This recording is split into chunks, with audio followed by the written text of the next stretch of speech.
Hello everyone, welcome to the last video of week 2. In this video, we are talking about the solvability of a linear equation, solvability of a linear system of equations, and if the system of equation is solvable, we want to know how many solutions we can expect from that system. Now, before jumping right into the new stuff, let's take a look back at some of the old stuff we kind of discussed earlier in this week, but which are also going to be somewhat relevant to this lecture as well. So first of all, this is a matrix representation of a system of linear equation, and this is actually in the very famous format Ax equal to b, where A is a matrix and x here is a vector of the variables. So this is the vector we want to find, the values of x1 and x2. This is going to be our solution, and b here is the right hand side of all the equations. So this vector is the right hand side of our equations. Now, the traditional way to look at it is the row picture, and if we look at the row picture, each of these equations in the two-dimensional context represent a straight line. So if we plot the first equation here, we're going to get this line.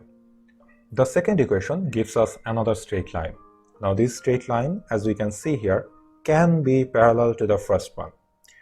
What that means is the second equation is contradicting the information of the first equation, and in that case we are not going to get any solution because parallel lines never meet each other.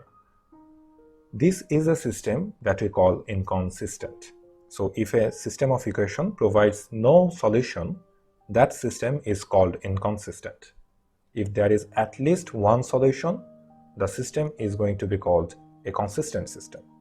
We have already discussed that if a system is actually consistent, there can only be two cases. The system can have only one solution, and if the system has more than one solution, there will be an infinite number of solutions. So the two cases are one solution or infinite solutions. So let's first see the case of infinite solutions. If the two equations give us the exact same line, every single point on that line is going to be a solution for this system. This is what we call a consistent system with infinite solutions. But if the two lines are different lines, which are also not parallel, they will meet at exactly one point, and that point is going to be our unique solution. This is also obviously a consistent system. Now this is the traditional way of thinking, but in our last video we learned about the column picture, so let's look at that. We can interpret this exact same system of linear equations as a linear combinations of the columns of the matrix. So what we have done here is that rewritten the entire system as a linear combination of two vectors or two columns. Now the question has become whether or not using these two columns or two vectors we can reach at that point. And what we learned through week 1, we can say that this question can be answered from the perspective of basis, span, and linear combinations. So if we have our matrix A and the two columns A11, A21 and A12, A22 are two vectors, what we want to know is that does this vector exist in the span of these two vectors right here? Because if we can reach to this point here using these two vectors, that means this vector must be inside the span of these two vectors. Let me visualize it so that you can understand it a little more clearly. So we have our two vectors. The first one is 1, 3 and the second one is -2, 6. Whether or not this system right here will have a solution depends on whether or not the vector b1, b2 can be reached using these two vectors. And from our knowledge of basis and linear combination, we can say that these two vectors, as they are not dependent on each other, they can reach any point in this two-dimensional space. So it doesn't matter what b1, b2 is, we can always reach there using these two vectors, and there is only one unique combination for that. So this system is always going to be consistent with a unique solution. Doesn't matter where the point is, there will always be a solution to get there.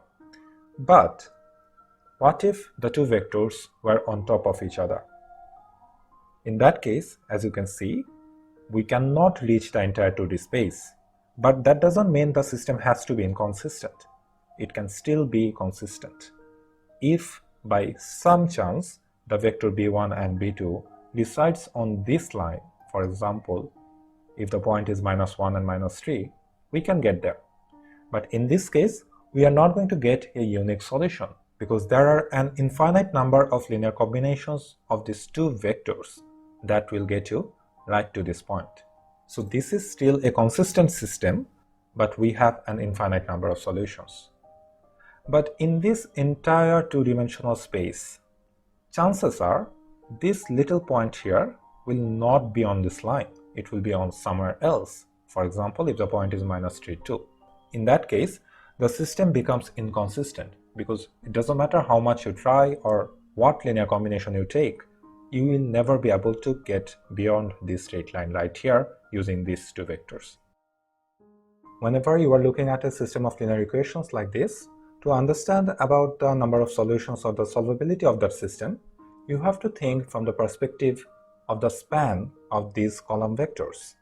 If the vector on the right hand side sits outside of the span of these column vectors, there will be no solution, or in other words, the system is going to be inconsistent. On the other hand, if the vector on the right hand side sits within the span of the column vectors, the system is going to be consistent. There can be one solution or infinitely many solutions. If the columns are linearly independent, then there will be exactly one solution. If there is at least one column that is linearly dependent on the others, there will be infinitely many solutions. So far, we have only been talking about the nice case of square matrices, the case where the number of equations and the number of variables are equal. When the matrix is a rectangular matrix, the situation becomes a little more complicated. Not too much, just a little more. For example, if we have more equations than variables, in that case, of course, we can have a solution, but the more equations we add, the more chance we have that some of those equations are going to contradict each other. So, chances are there will be no solutions. If we look at it from the column picture perspective, you can see that we have two vectors as columns, and both of those vectors are members of R3, as each vector has 3 components. Now, as we saw in our earlier videos, with two vectors, the maximum dimension you can span is only 2. But the vector right here is a member of a 3-dimensional space, right?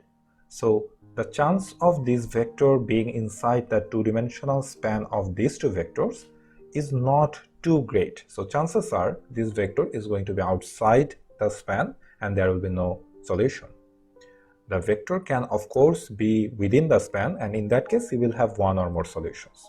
On the other hand, if our system has more variables than the number of equations, there is no way we are going to find a unique solution. We can always have the case of the system being inconsistent if the first equation and the second equation contradicts each other. But if the system is in fact consistent, there will always be infinite number of solutions. Because look at this. This is a 2-dimensional vector, which means this is a member of R2.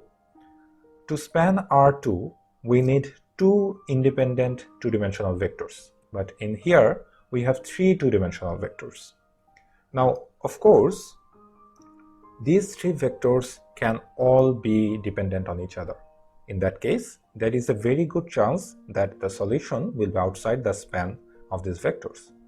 But in most cases, at least 2 of these vectors are going to be independent, and in that case, we can always reach there because any 2 of these 3 vectors are capable of spanning the entire space.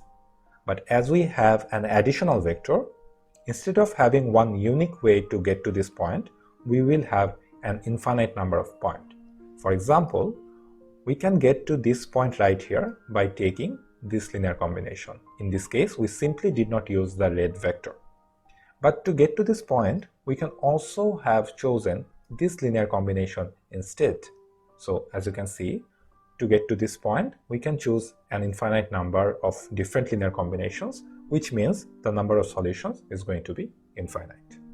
Anyway, these concepts are going to be a little difficult to understand at first, so you really need to spend some time with it. rewatch the video if you want, but I hope you get there.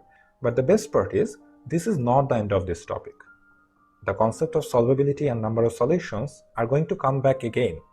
And by that time, we will be even more comfortable with these concepts, and hopefully that will help us to get a complete understanding. So that's it for today. In our next lecture, in the next week, we're finally going to start learning about how to exactly solve these systems and get our solutions. Until then, goodbye and thank you.